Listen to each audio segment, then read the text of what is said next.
good afternoon. I hope you guys have been having a wonderful day. I know I have, and my God, has it been an interesting week.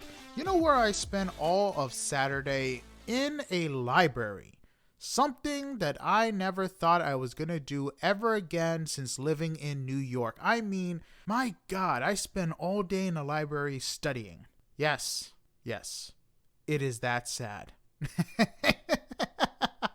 Anyway, we're going to go ahead and jump right into this week's episode. And for this week, I would like to talk to you guys about how the SAG and writer strike is actually affecting the nerd media. And I don't mean that as a bad way. I just want to go ahead and jump in and kind of explain what we're going to have to expect from a lot of movies, whether it be comic book movies, TV shows, stuff that we have been looking forward to is going to get pushed back because of the strike. Now, I'm not saying that, again, as a bad thing, as if, oh my God, these people need to come together and make a deal. Whenever they decide that they're ready to make a deal, that's when they're going to decide. But in the meantime, for those of us who've lived through the whole strike that happened back in 2008, we know what we're going to be expecting. Heck, we kind of got a taste of that during COVID with a lot of movies getting pushed back. And sadly, that's going to happen again, especially with a lot of the movies now announcement getting pushed back. And that's basically what I wanted to talk about. Things to expect, because of course, the history of the strike is already well known. So I'm not going to really go into that. But the effects that it's making, that's what I want to talk about. So, of course, we all know from the history, like I said, not going to really go into it, that the writers and the actors are now striking. Both parties are not allowed to do any work in regards of movies, TV shows, certain commercials, and basically anything that is going to be on camera, and they're not allowed to promote their movie. Another thing also is that they can't do anything off camera in regards to TV shows or movies either. So voice acting is not a thing except when it comes to video games. So like Death Stranding 2, it has Norman Reedus and a few other actors a part of the guild. They're more than welcome to continue working on that, so that's fine. The video game aspect is not going to be affected. But the same can't be said about upcoming TV shows and movies that have been announced. Now, we've already seen some of the waves cause cancellation with some of the TV shows that many people have been looking forward to. I know one that just came out was that, oh my God, what was that movie? It was like the baseball one with Tom Hanks that they made into a TV show. That was supposed to get a season 2. It was announced that it was going to get a season 2, but they decided to cancel it. Besides a few other TV shows that got canned because of the strike, no big wig show like Last of Us 2, House of Dragon, or something really popular. None of those shows have been canceled because, of course, that's a moneymaker.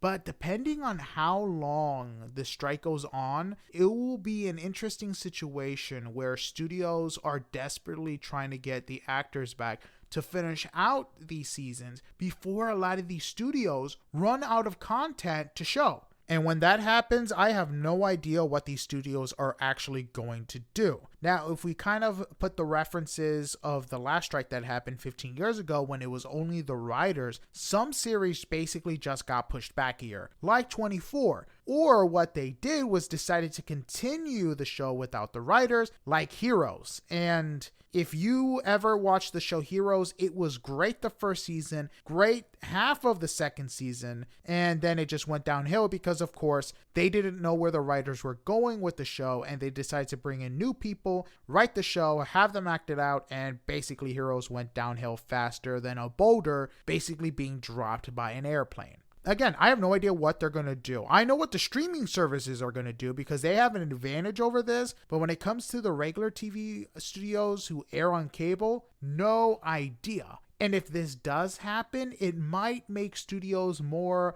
amendable to a deal that benefits the writers and the actors. Because right now, the studios are playing the long game saying, hey, we're going to wait until these actors and writers basically lose a lot of money. They're basically on the verge of homelessness if they weren't already there now. And then we're going to come up with a deal that's going to benefit them. If they run out of content, it might be a reversal. Now, in the meantime, a lot of the TV shows that we're looking forward to have basically been put on hiatus and on hold. And some of the shows that have done this is The Last of Us Season 2, Stranger Things Season 5, Euphoria Season 3, Yellow Jackets Season 3, 1923 Season 2, Abbott Elementary Season 3, American Dad Season 20, Andor Season 2, Big Mouth Final Season, Cobra Kai Final Season, Daredevil Born Again, which really sucks, and many, many more. And for those wondering, oh my god, what about House of Dragon Season 2? It's not affected. Because again, when I said that the streaming services had an advantage, is because the strikes, when it be actor or writer, is only affecting projects in the US. So shows like House of Dragon, Doctor Who, with a mainly British cast, is not affected because they're not a part of SAG. Maybe some of the actors who do parts in America basically have SAG relations, but because they can come back to Great Britain or whatever country they come from and act there, because it's not going to be affected because SAG ends at the border. Now, if let's say a British show has a majority of American actors, that will be affected because they're mainly a part of SAG and not a part of the British version of their union. I don't even think Britain has an actors union. If they did, again, they wouldn't be affected that much if it's mainly British, but of course, if they are mostly American, it will. Interestingly enough, I've heard that the strikes might segue into an era that sees a lot of foreign shows flourish. So that may be a good thing for a lot of these studios in Korea, Britain, Norway, France, since they would have content to show to the world, and American audiences, depending on how long the strike goes, might want to get any form of entertainment, even if they have to read subtitles. Again, this is where Netflix, Disney, and Hulu and other big streaming services have the advantages because they basically show content from other countries and a lot of their stuff isn't made in the US. So like Netflix.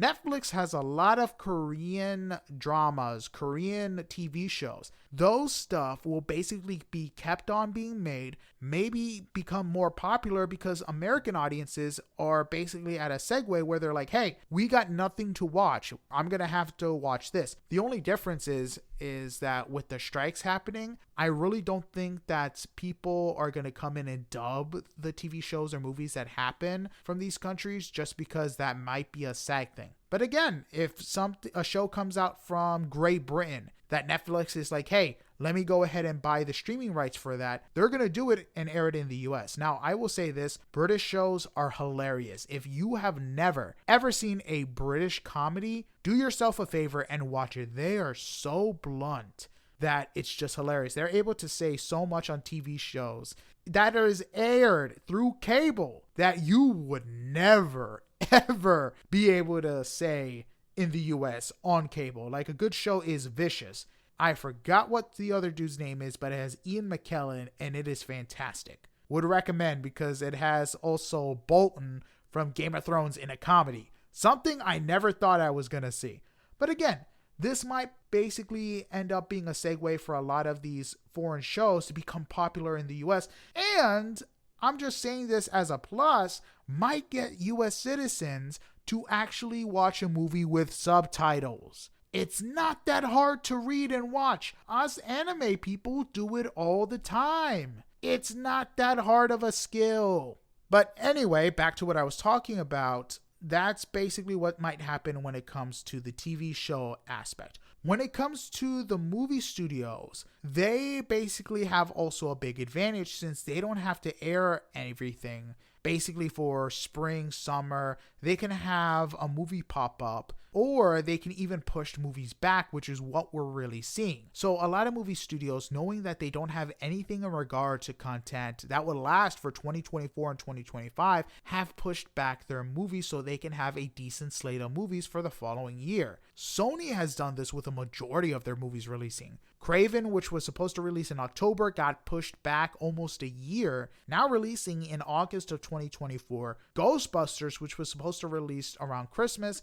is now getting released in Easter. Beyond the Spider-Verse got delayed indefinitely, and depending when the strike ends, maybe getting released in 2025. When it comes to Warner Brothers, they pushed back Dune 2 until March of next year. They also might push back the Batman Part 2, and when it comes to Godzilla X King Kong New Empire, they're also probably prepared to push it back since it was supposed to release in spring or late spring of 2024. Again, a lot of the movies they already had slated might get pushed back a bit, where these studios are only releasing 1 or 2 movies a year compared to what they were doing before. I mean, a lot of the DC stuff haven't even been filmed yet. They just casted Superman and Lois. So the Superman film that's being prepped for 2025 might get prepped for 2026 because of the whole strikes that's happening.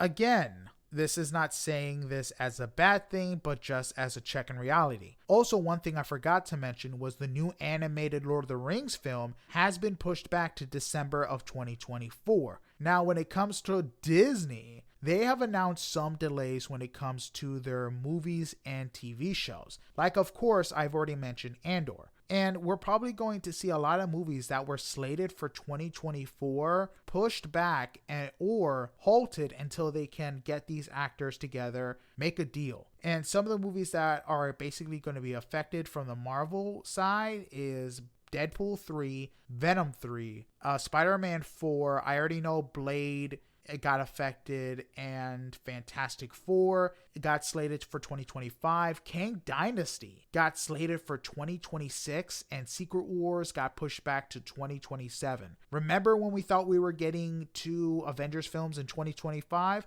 I do. I miss that feeling because that was amazing. And when it comes to everything else, the Star Wars film, when it comes to the Disney side, is also getting pushed back to 2026. It's not titled yet, so I have no idea which one of the 3 it's going to be. My guess is that this film is going to be the Dave Filoni film that we're being promised because he's basically combining all the TV shows he's worked on, the live action one, to this big movie where I think they're going to face off against Thrawn. I'm not saying that for certain because I don't know how Ahsoka is going to end. So far, it's a great show. My God, is it a great show. But anyway, besides, of course, Disney and Warner Brothers, there's a lot of other movies that got delayed too. Beetlejuice 2, Gladiator 2, Wicked, Avatar 3. Now, I gotta say, Avatar 3 got pushed back to Christmas around 2025, and that's not counting this, get this, that's not counting Avatar 4, which is now supposed to come out in 2029. And you know what? Part 5 got pushed back to 2031. So by the time we get to 5,